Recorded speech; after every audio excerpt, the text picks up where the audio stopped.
दायो आं बे समाव दंफैयो खैराबारि गुदि बर' थुनलाइ आफादनि न'ब्लाङाव। खैराबारि गुदि बर' थुनलाइ आफादा साननैनि हाबाफारि लानानै खुंनो लानाय सनाथि मायथाइया दिनै सेथि सान। बे सेथि साननि हाबाफारि बायदि दङ जाथा बिरहोनाय। बे जाथा बिरहोनाय हाबाफारिखौ आं फारि फारि दिन्थिनो आखायाव लादों। फै बिदिब्ला नायनोसै।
नैथि साननि बे हाबाफारि हिसाबै जोंहा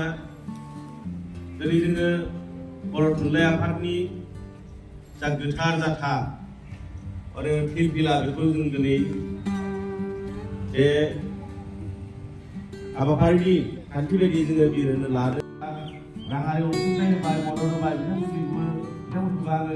बिथांमोनखौबो आं खुलुमनाय जासिहरदों, सिबिनाय जासिहरदों। दा खोथाया जाबाय जोङो नैबे समाव जोङो जिहेतु थांनाय बोसोरावसो बा बोसोरसे सिगाङावसो जोङो जोंनि गेजेराव गुबुन गुबुन फरायसालिफोरखौ सरकारिफोरा मा खालामो, जोंनि बेसरकारि बिजों दा होनाय जादों। नाथाय जोंनि खोथाया फैदोंबा जोङो जिहेतु जोंनि गेजेराव फरायसालि अनजिमाया खमायलांनायनि जाहोनाव जोङो गोबां फरायसालिफोरा दिनै नारजानो थांगासिनो दङ। गुबुन गंसे फरायसालियाव गुबुन गंसे फरायसालिखौ लांनानै सरजाबना हैनाय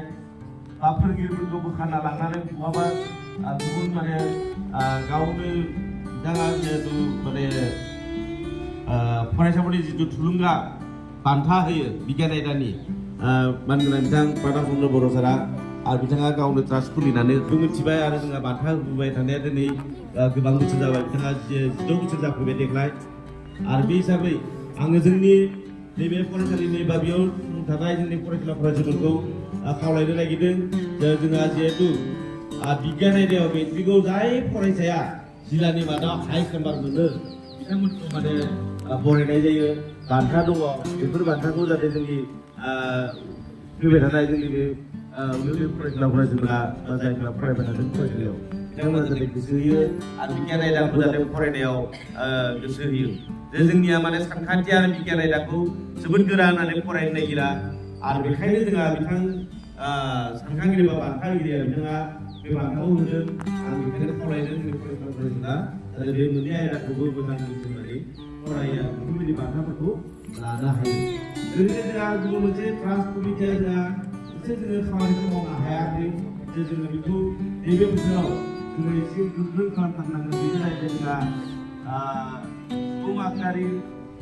रुंसारि धनेस्वर स्वरगयारि जे आद्रा जानानै जोंहा खामानि मावफुंनांगौ। आं बेखौ खावलायदों जे जोङो बे खामानिखौ मावफुंनो हायोब्ला नैबे समाव जोंनि जिहेतु जोंहा बोसोरथामनि टार्म नेक्स्ट आरो बोसोरसे दंबावो, बे बोसोरसेनि गेजेराव जों बेखौ खामानिखौ मावनो हायोब्ला जोंनि थाखाय मोनसे गोजोनथाव खामानि माव आरो बोथोरखौ नायनानै लोगो लोगोनो रंसारिफोरनिसिमबो बिबार बावनो थाखाय आं खावलायगोन। जोंहा मोनफ्रोमफोरनिसिम बिबारनि सायाव बिबुंथि लाखिनो खावलायबाय।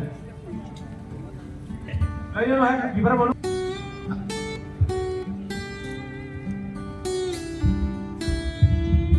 प्रताप चन्द्र सार बिथांखौ बिबार बावनो खावलायगोन। बेनि उनावहाय खावलायगोन आं Resi Kumar बर' सानखौबो खावलायनो बिबार बावनो बेनि उनाव जाहैबाय जोंहा खैराबारि बेनिफ्राय आं बिबार बावनो खावलायगोन जोंहा खैराबारि ओनसोलनि समाज सिबियारि बिथां गेदेमा लक्ष्मण चन्द्र कसारि बिथांखौबो आं बिबार बावनो खावलायबाय ओनसोलाव मोनसे समावहा मिरु बर' 2020 मायथाइयावहाय जिहेतु दिनै कनफारेन्स खुंदोंमोन बेनि बान्जाय आफादनि मुंख्लं आरो रंजारिफोरनिसिम बिबार बावनो खावलायबाय बिथांमोनखौ आं लारि बिबार बावनो खावलायबाय बेनि उनाव बिबार बावनो खावलायगोन आं जोंहा बिजय बर' सार बिथांखौ आं बिबार बावनो खावलायबाय फैनाय गेदेमा नोंथांमोन आरो फरायसा नोंथांमोन बयखौबो बे समावहा मोनसे हाबा मावनो नागिरदों बे गेदेमानिसिम जों मोनसे 1 मिनिट सम निजोम आरज खालामनो नागिरदों जोंनि थाखाय जायगा मोनो बेनि मिजिंथिजों आं बयखौबो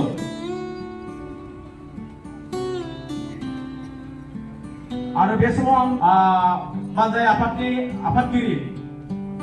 गलायगां समस्ति आफादगिरि बिथां आब'खौबो बिबार बावनो खावलायबाय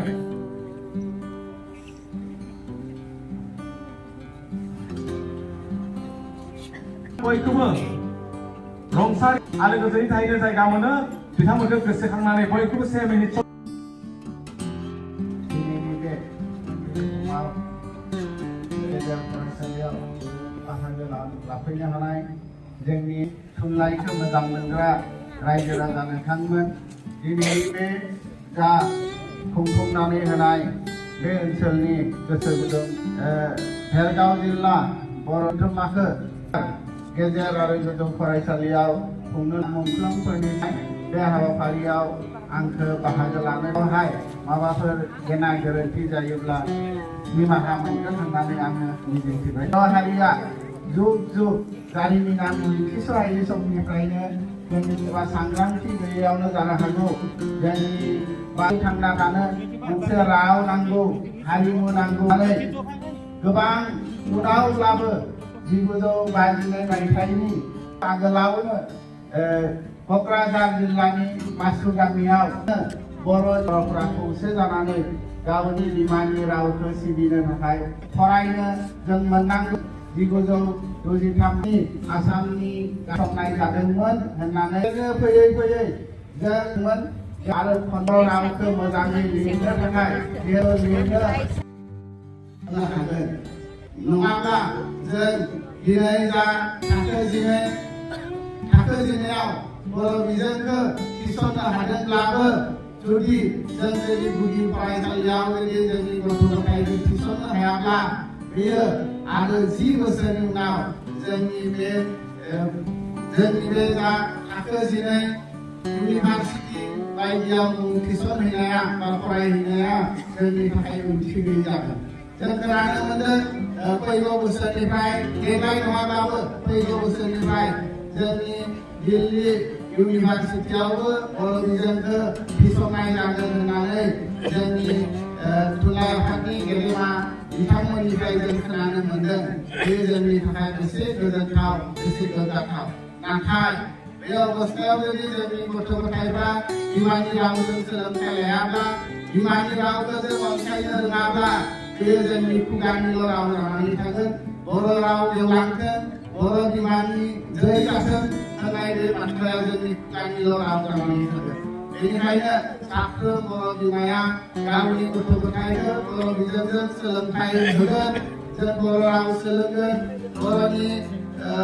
फरायसालिफोरखौ जों फोथांनानै लाखिगोन बे बाथ्राखौ गोसो गोरबोजों बयबो बिखायाव बोजबनानै लानांगोन होमब्लासो जों बर' माहारि होननानै बे